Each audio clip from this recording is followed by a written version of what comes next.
Atsani asyara imsakul lisani anil kalami wantilaguhu. Jenis kekeramatan yang ke-12 adalah mampu menahan orang tidak bisa berbicara. Menahan lidah orang mau bicara gak bisa bicara.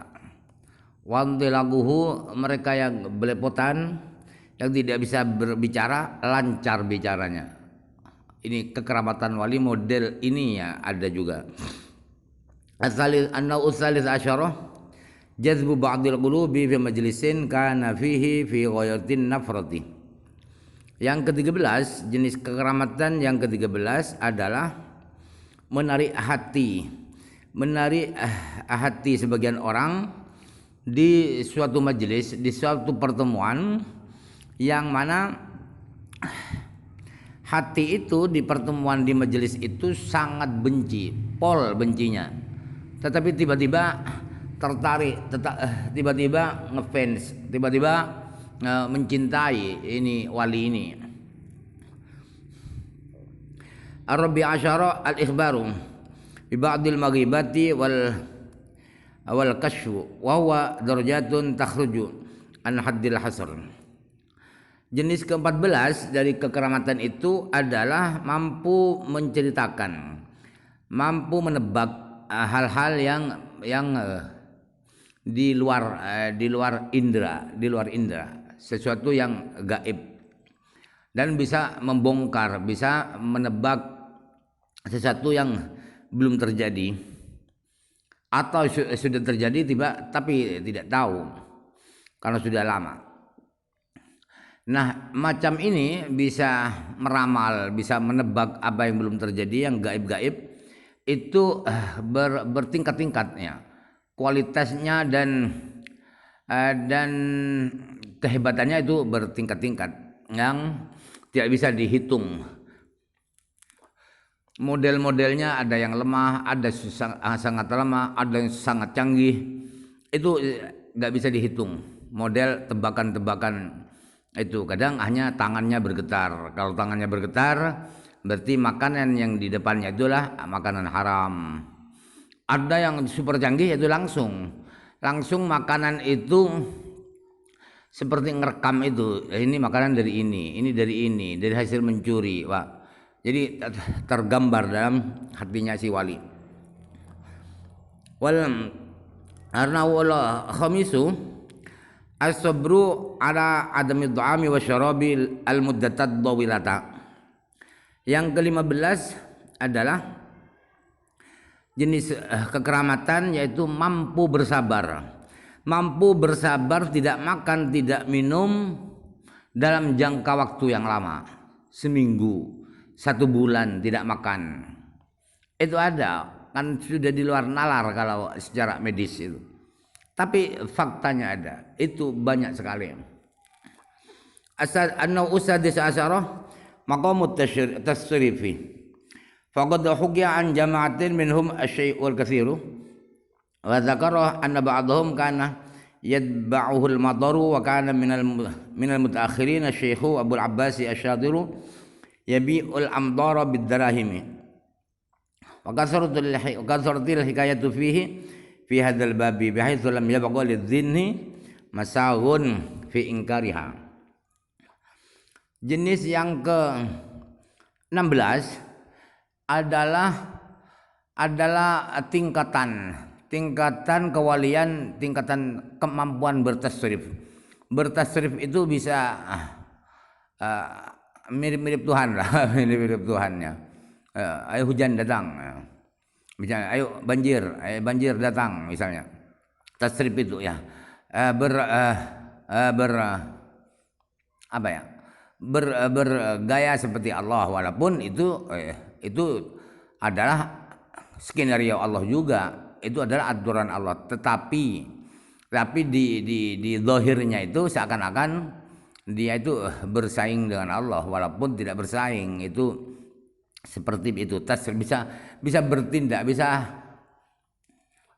bisa berkemampuan bergaya Tuhan. Tasrif itu pastinya sulit ya dari terjemahnya tasrif.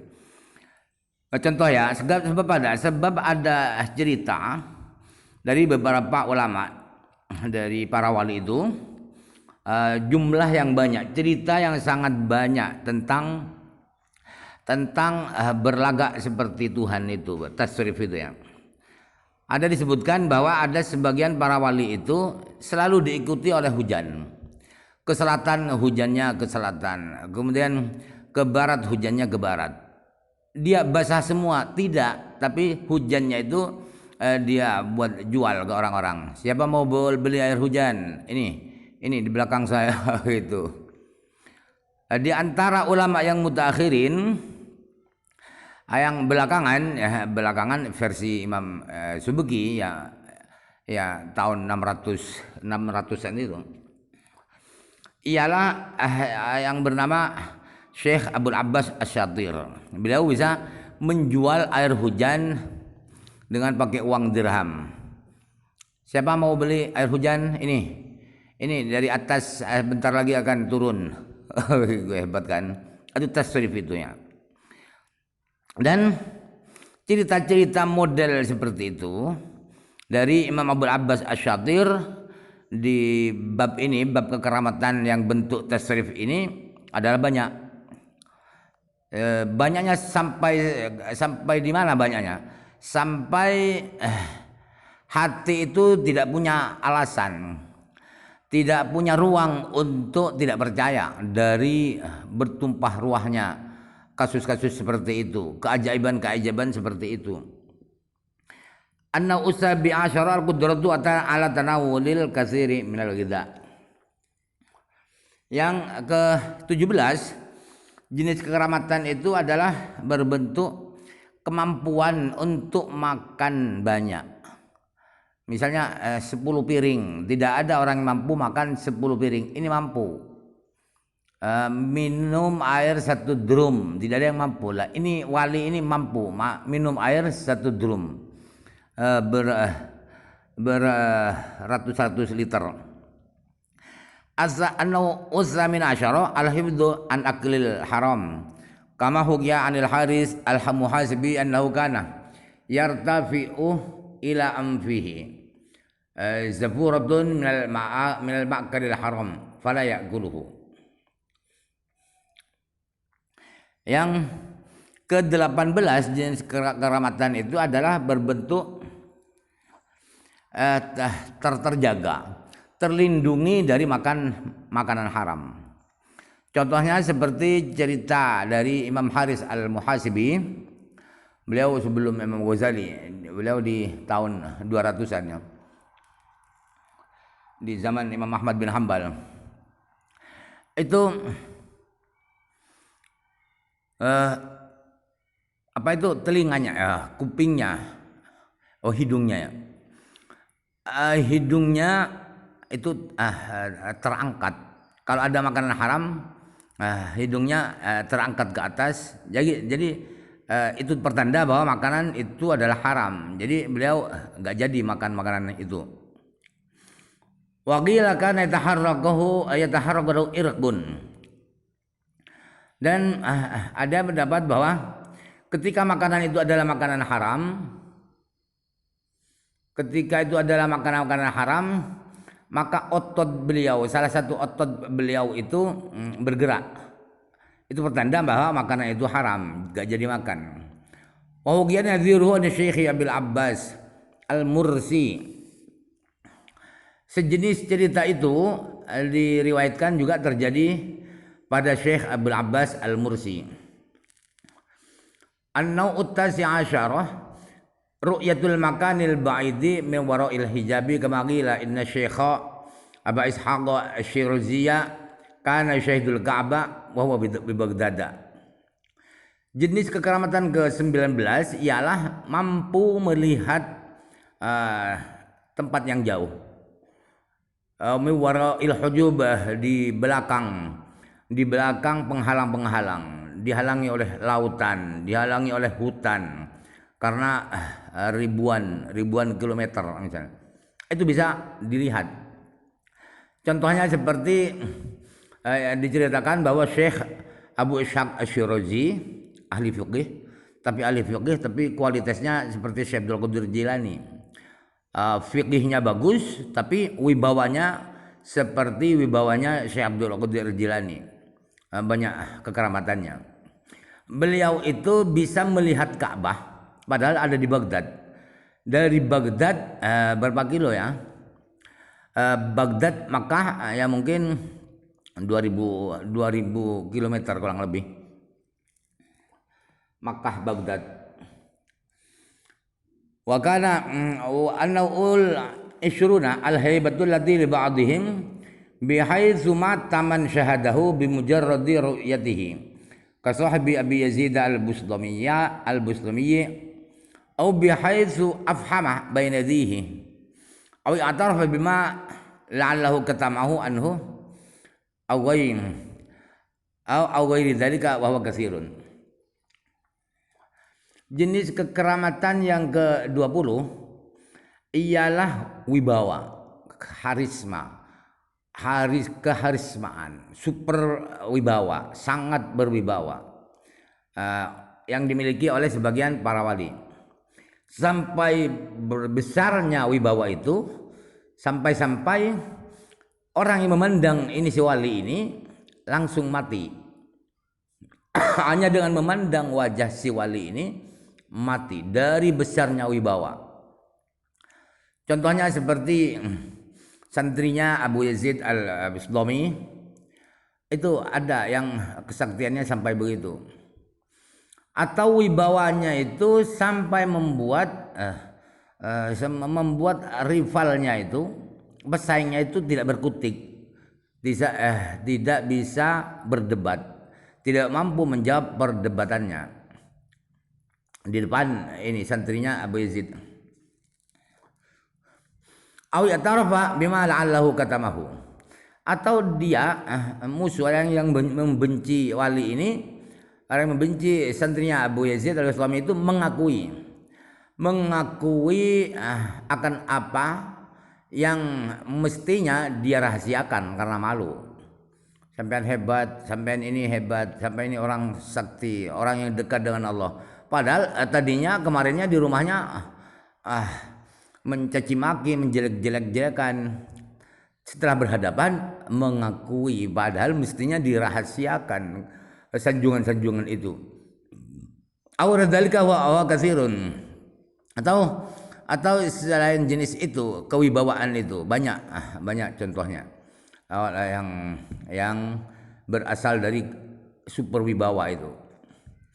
Al-hadiyah asyara wal isyruna kifayatullah ta'ala iyahum syarra man yuridu minhum su'an wa wanggila kifayatu syarra man wanggilabu khairan kama tafaqa li Syafi'i radhiyallahu anhu ma Harun ar-Rasyidi.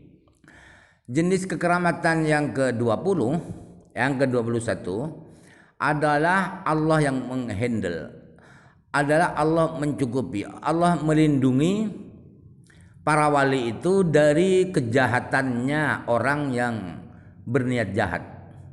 Kejahatannya orang yang berencana jahat pada wali itu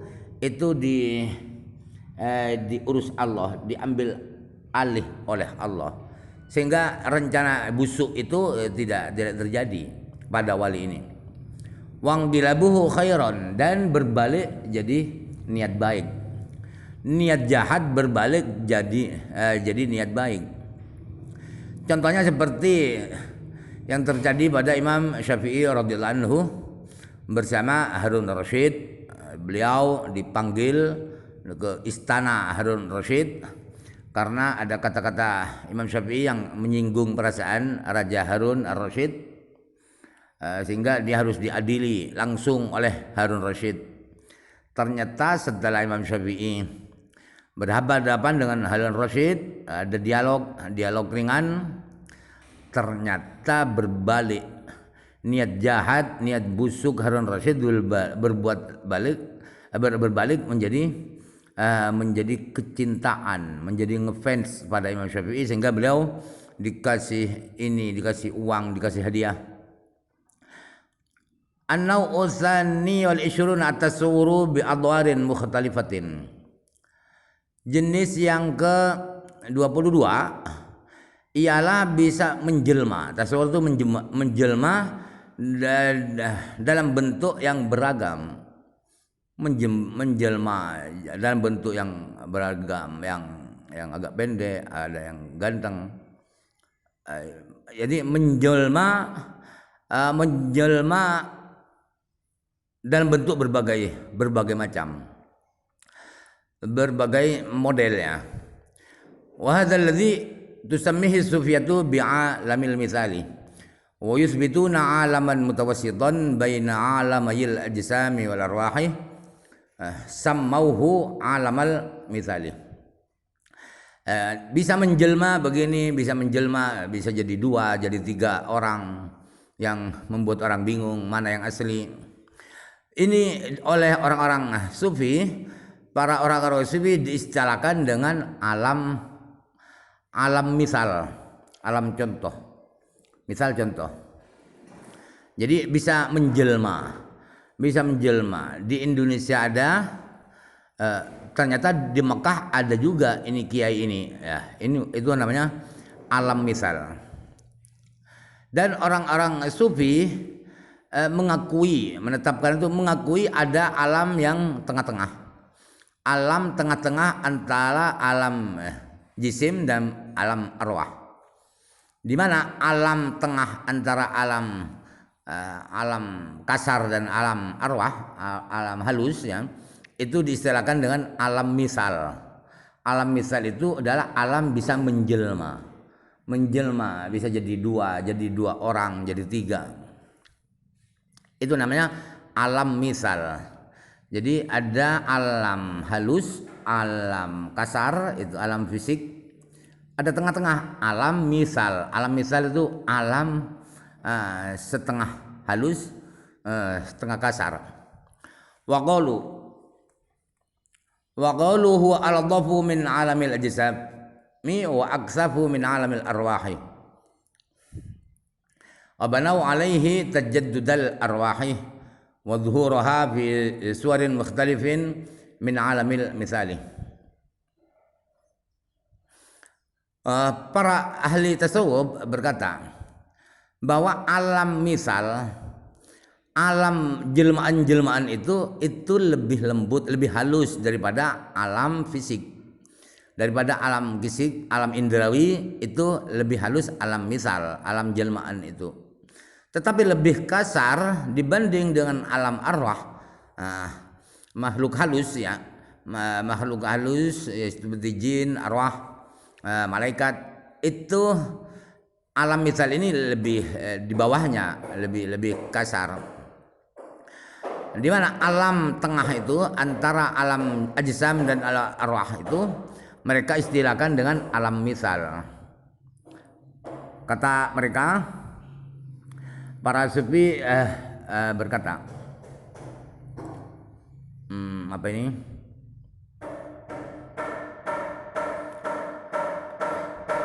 Arwah ya, bahwa ada fisik, ada arwah menjadi fisik. Jadi metafisik, sesuatu yang metafisik menjadi fisik itu oleh orang-orang tasawuf didasarkan pada alam misal itu. Dan alam arwah ya, arwah muncul dalam berbagai bentuk. Jadi arwah bisa muncul di indera dalam berbagai bentuk dari alam misal. Wastanasu biqouli ta'ala fatamassalaha basyaron sawiyya. Mereka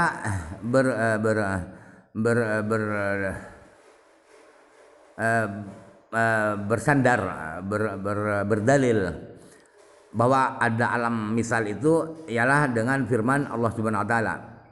Fatamassalaha basyaron sawiyya. Kemudian malaikat Jibril menjelma kepada Maryam sebagai manusia yang bagus, yang bagus postur tubuhnya. Itu padahal malaikat Jibril itu kan masuk alam arwah, tetapi bisa menjelma menjadi manusia. Itu namanya alam misal, alam tengah-tengah antara alam fisika dan metafisika. Wa minhu mahugiya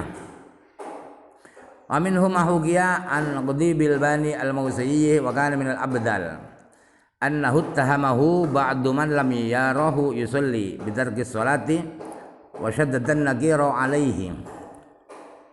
Di antara contoh-contoh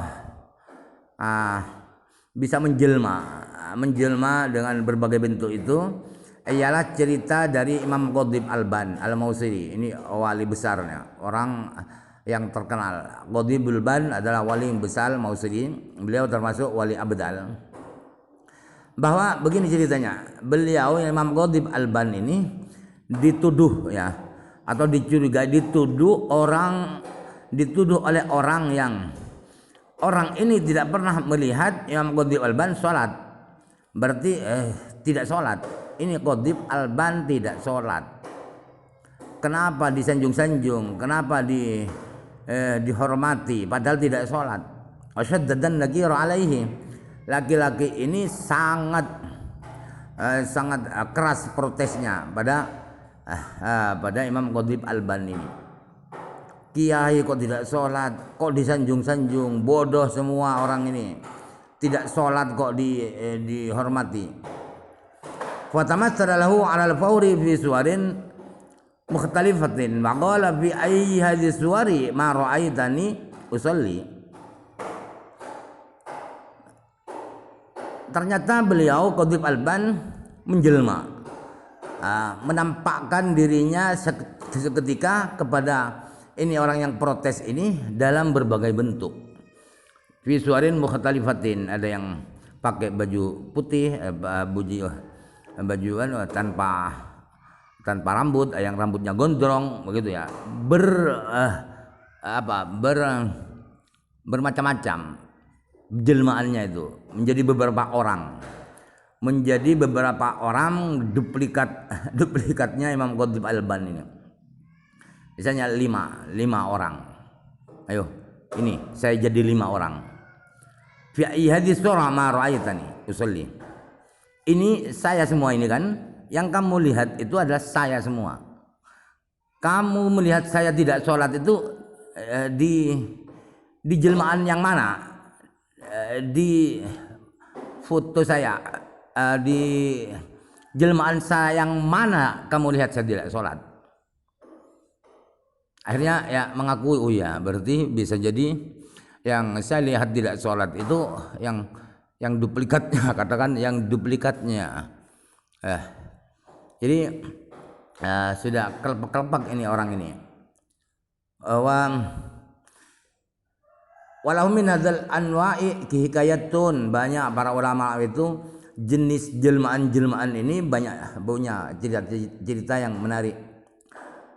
Min ghairi wa qad ittafaqa li ba'dil mutaakhirina annahu wajada faqiran syaikhan kabiran yatawaddau fil qahirati bil madrati suyufiyati min uri tartibin faqala lahu ya syaikhu tatawaddau bila tartibin faqala ma tawaddau illa murattiban walakin anta ma tubsir law absarta la absarta hakadha akhadha bi yadihi warahul ka'bata thumma marra bihi ila Makkah fa wajada nafsahu bi Makkah wa qama biha sinina fi hikayatin yadhulu syarhuha. Di antara yang kebetulan terjadi pada sebagian wali-wali yang mutaakhir, yang belakangan, ini bukan wali ya, ba'dul mutaakhirin. Ada orang-orang belakangan bersama saya itu mendapatkan seorang fakir. Fakir itu apa? Sufi.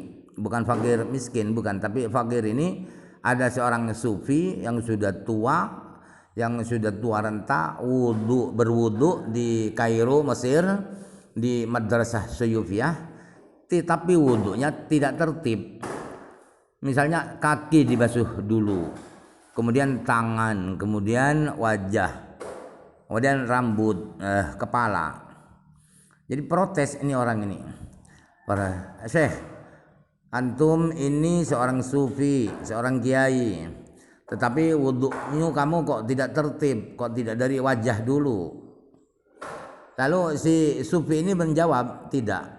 Saya ini wudhu saya barusan itu tertib. Ya, tidak pernah saya berwudhu kecuali tertib. Wajah dulu, kemudian tangan, dan kepala, kemudian kaki. Akan tetapi kamu tidak melihat saya yang sebenarnya. Kamu itu yang kamu lihat itu adalah bukan saya yang sebenarnya. Seandainya kamu itu melihat yang sebenarnya, saya waktu wudhu tadi melihat saya yang sebenarnya, pasti kamu akan melihat saya seperti ini. Ini nih, langsung ini orang Sufi ini pegang tangannya orang yang protes itu, kemudian diperlihatkan oleh beliau Ka'bah. Tuh, apa itu? Ka'bah. Loh, kok Ka'bah bisa terlihat dari Kairo sini? Kemudian dibawa pergi, ini orang yang protes ini oleh wali ini dibawa pergi ke Makkah. Hanya beberapa langkah langsung sudah sampai di Mekah. Nafsu bi Makkah, loh. Kok saya di Mekah? Ya. Mungkin kalau dilanjutkan jangan suka protes. Jangan buru-buru protes saya wudhu tidak tertib. Oh iya ya. Maafkan mungkin ya. Maafkan Kiai, saya ini orang saya ini orang empiris, saya ini orang Wahabi misalnya. Dan orang ini bertahun-tahun setelah dibawa ke Mekah, tinggal di Mekah bertahun-tahun, yang ceritanya panjang kalau diceritakan lengkap itu sangat panjang, tapi intinya itu poinnya adalah pada ini alam misal ini, jelmaan-jelmaan itu, wallahu alam.